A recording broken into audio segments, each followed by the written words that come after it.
He woke up every morning to the sound of steel doors, a number instead of a name, orange jumpsuit, concrete walls, and a tiny window that barely let the sun in. He'd lie awake at night, listening to the distant hum of guards' radios, wondering how many years he had left, and if life outside those walls would ever be possible again. No one expected anything from him. Not the guards, not the other inmates, not even himself. But inside those walls, he made a decision to become someone no one saw coming. When he was finally released, he didn't just walk out a free man. He walked out with a new identity, a new purpose, and a bank account bigger than anyone imagined.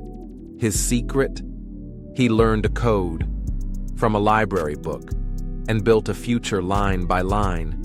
Before we unpack how he did it, take a second to breathe in this story, because it might just change how you think about money forever.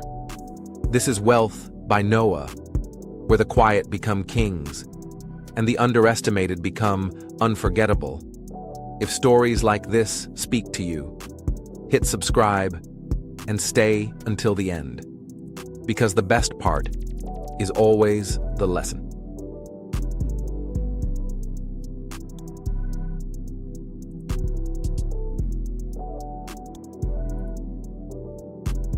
His name was Marcus Hayes, born in Detroit.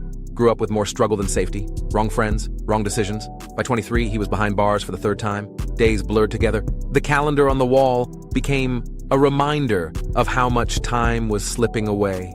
The food was bland, the noise constant, and the outside world felt farther away with every winter. He watched years disappear. But one afternoon, wandering the prison library, he found a book called Teach Yourself Python. He didn't know what Python was, but something told him to try. He started reading page by page, copying code by hand on scrap paper, no computer, no one to ask for help. He filled notebook after notebook with code variables, loops, functions. At first, it looked like another language, but he kept going, studying while others played cards or watched TV.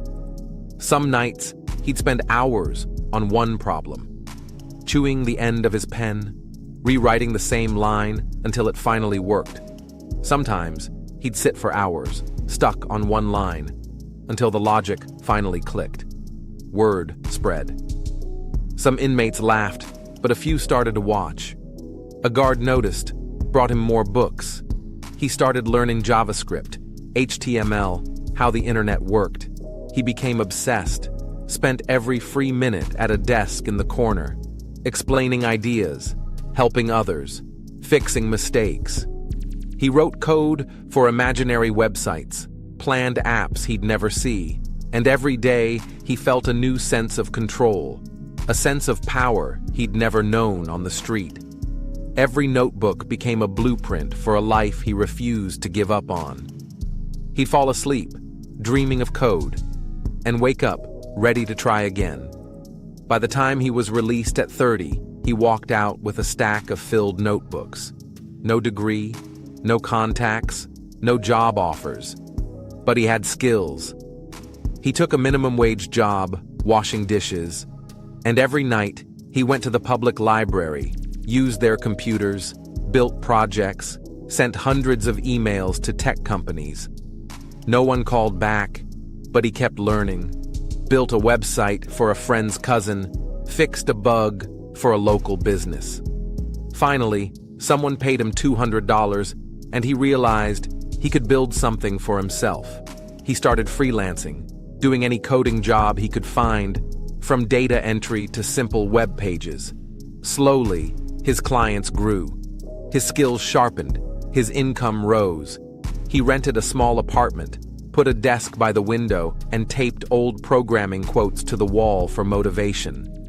In 5 years, Marcus went from a man with a number to a man with a portfolio. He started his own small agency and hired 2 other ex-cons who wanted a second chance. Now he speaks at schools, visits prisons, teaches coding to anyone willing to listen. He tells them, "Your story isn't over. You can start wherever you are. Even if it's a cell with no internet, his bank account is healthy, his reputation is clean, and his future is unlimited."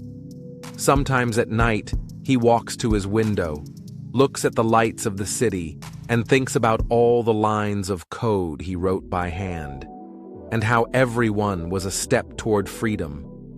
Marcus proved you can start from nothing, with no hope, no connections, and still build a new life, one line of code at a time.